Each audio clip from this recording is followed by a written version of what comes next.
Do you really need those new sneakers, or do you just think it would be really cool to have them? As humans, we tend to buy things we don't really need. Now, this could be because we see other people buying them, or we console ourselves with the fact that we might need them someday.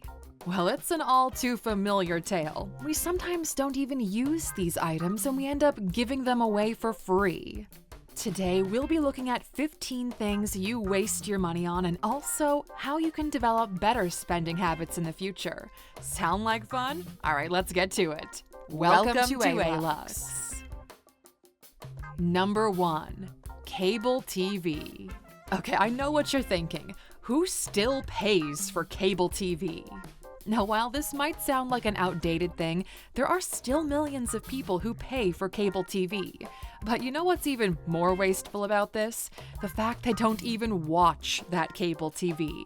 So why even pay for it? Today, there's a number of streaming entertainment options available to viewers around the world, so it's a good time to consider what you actually are paying for, how much time you even spend watching it, and the cheaper, more efficient alternatives available to you.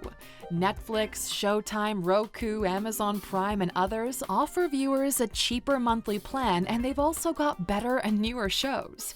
Cable TV was our go-to option for a long time, but those times are over. Number 2. Gambling. Gambling is usually fun at the beginning. This is because there's part of you that believes you could double $1,000 in a night. Unfortunately, though, you don't win the first night and then you try again the next night, and slowly you build a lifestyle revolving around gambling, causing you to lose money every time. Of course, you might not be dropping thousands of dollars every night at a casino in Vegas, but it could be as simple as buying the lottery ticket every day. Even though a ticket goes for as little as $2, it could create a dent in your finances in no time. And did you know the chances of you winning Powerball is 1 in 175 million per ticket? If the chances of you losing are higher all the time, this should be a good sign to stop gambling. Number 3. Ordering takeout. After a stressful day at work or school, we can understand the need to order a meal and eat as quickly as possible. Not only is cooking right after work extremely unappealing sometimes, then you're stuck with a load of dirty dishes to clean up. So you grab up the phone, order a pizza or some Chinese takeout from your favorite restaurant, and that's fine, but it kind of becomes a problem if you do it every day. Ordering takeout every single time has a direct influence on your finances, and while you might not notice it at the start, it definitely becomes a problem in the long run. So, what's the solution? If you've got a roommate, you could draw a meal plan based on both of your schedules. And if you don't, cooking in bulk over the weekend is a great option. Then you can keep your fridge stocked with meals and snacks ready to be reheated whenever you need them. This will help to save you money as you'll be spending way less on food every week. Number 4. Buying only popular brand name items. We understand that Nike and Adidas have some of the coolest fashion items on the market, but also some of the most expensive. Now, while we have certain conditioning that these brands are known for improved quality, we always tend to forget that there are brands that offer almost the same quality for way cheaper prices. Let's take painkillers, for example. Did you know the brand name painkillers you always reach for have the exact same ingredients as the painkillers that cost way less in the generic aisle? Getting products or fashion items shouldn't be about what everyone else is doing or what's most popular at the time. It should be about what solves your problem in the most efficient and most cost-effective way possible. So a brand name sneaker for $1,000 or a generic counterpart of the same quality? Well, the choice is yours. Number 5. Unused gym membership. Gym memberships are great, but this is only true if you go to the gym regularly. Deciding to go to the gym requires a strong dose of self-motivation. You have to constantly push yourself to leave the house even on days you don't feel like it. If you don't, you'll still have monthly payments come out of your account without getting any of the value in return for it. If you think you aren't really ready for the gym, which is totally fine, canceling your gym membership or putting it on pause will help you to save from that monthly debt. On the flip side, if exercising at the gym is something you really want to do, then get yourself up and go to the gym. Also, exercising at home isn't just a cheaper alternative, it's also a great way to understand your body and its limits before going to a gym. Number 6. Major impulse purchases. The job of a salesman is to convince you to buy something you don't particularly need. It could be a refrigerator, a new dishwasher, perhaps the new best TV on the market. Now here's the trick. If you weren't planning to buy this item, buying them on impulse is definitely not a good idea unless you think you absolutely need them. And if you absolutely need this purchase, there's a good chance you've already made plans about it in the past. Impulse buying messes up your budget. It creates a huge dent in your savings, and if it turns out to be a purchase gone wrong, it could also fill you with regret. Number 7. Buying clothes you don't need. Looking good is great, right? It makes you feel confident in your own skin and could cause more people to notice you. Imagine walking down the street and everyone's got their eyes on you, admiring your beauty and style. That'd be amazing, right? Of course. But does this mean you should be spending every penny you earn on buying new clothes? Definitely not. Knowing just the right amount of clothes you need is key to saving money. If you are an introvert or a homebody, you probably don't need as many dinner gowns as someone who goes out every day. But how do you know the right amount of clothes for yourself? Well, spend some time thinking about it and fully understand your lifestyle, and then choose your clothes based on the life you live or the life you'd like to live. Number 8. Subscriptions you don't need. Everyone loves free trials. It's the best way to see if an app is the right fit for you. It's also a great way to enjoy quality services for free. But here's the catch. Half the time, we forget to remove our credit cards from these apps after the trial period expires. And by the time we realize it, we've lost a few dollars to the auto pay option. Some people also find it extremely difficult to cancel these subscriptions, and these payments could go on for months without you actually using the app. Thinking that this only happens to you? Well, not really. A recent study by Chase showed that over 70% of consumers lose more than $50 a month to subscriptions they don't need. If you ever notice a strange debt on your account, it's probably a reminder to analyze all of your current subscriptions. Number 9. Extended warranties. Every time you pay for an extended warranty on an item, I bet a part of you feels like you've been outsmarted by the manufacturer.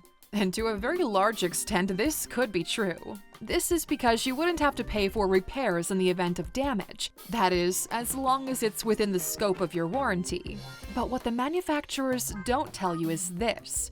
Most of the common problems associated with electrical appliances, your car or your gadgets, aren't covered by warranty. This is due to the fact the cost of such damage astronomically exceeds the cost of a warranty plan.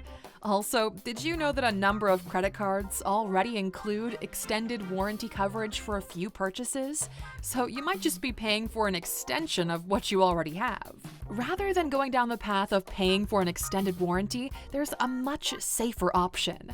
Create an emergency account where you save toward repairs in case they arise. And if this is something you're already doing, here's a big thumbs up for you. You're on the right path. Number 10. Shipping charges.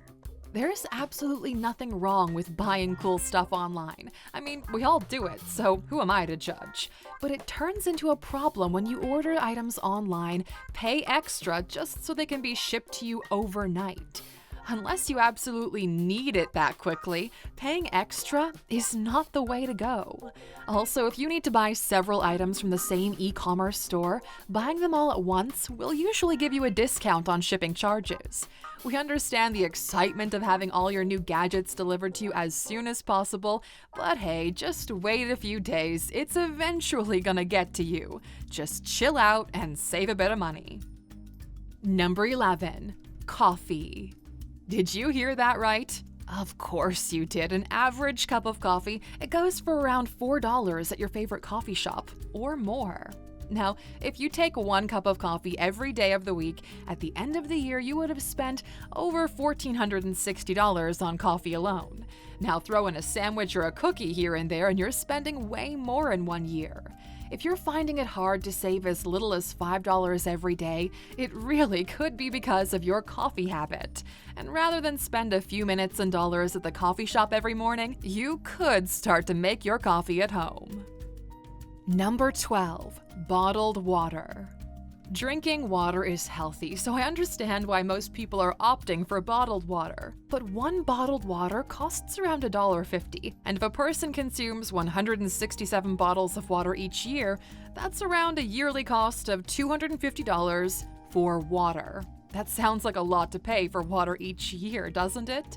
Investing in a water purifier is an equally healthy option, and not only does it help you to save money every year, but it saves a whole lot of plastic bottles from going into the garbage. Number 13. Expensive investments. We know what you're thinking. Investing your money is definitely a good idea, so why is it on the list? Well, here's what we think. Investments are an important part of building wealth, but you know what's equally as important? An understanding of what you're investing in. A lack of understanding could cause you to lose your entire savings or affect your retirement plan drastically. It's also important to choose an investment plan that fits your current economic status. Investing in high-expense investment plans doesn't necessarily translate to success or profit. The secret to a successful investment is knowledge and understanding of how a market works, possible or common mistakes investors make, and also the probability of its success. If you don't have the time to learn about investment opportunities, there are tons of professionals who would be more than willing to help. We've even got a few videos on it ourselves. Number 14. Upgrading your smartphone regularly. The newest iPhone isn't such an upgrade from the last, but it still sells for over $1,500. If your smartphone can still perform its basic functions, there should be no need to upgrade it regularly. If you upgrade your device every time your favorite brand releases a new model, you'll be spending way too much time every year on just smartphones. So do yourself a favor and stick with your current device until it dies. Number 15. Food at the movie theater. Did you know that most movie theaters, they don't make their profits from ticket sales, but from food sales? This only goes to show that we're spending way too much money on the theater popcorn and candy. Today, most theaters don't really care about you bringing your own snacks. All they ask is you clean up after you're done. That sounds like a pretty good deal to us. And there you have it, Aluxer. Learning to develop better spending habits takes time, so it's important you're kind to yourself as you cut off these wasteful habits. Thanks for spending some time with us today at Alux. We're so glad you did. If you found value in today's video, please give us a like, hit that bell icon to never miss an upload, and don't forget to subscribe.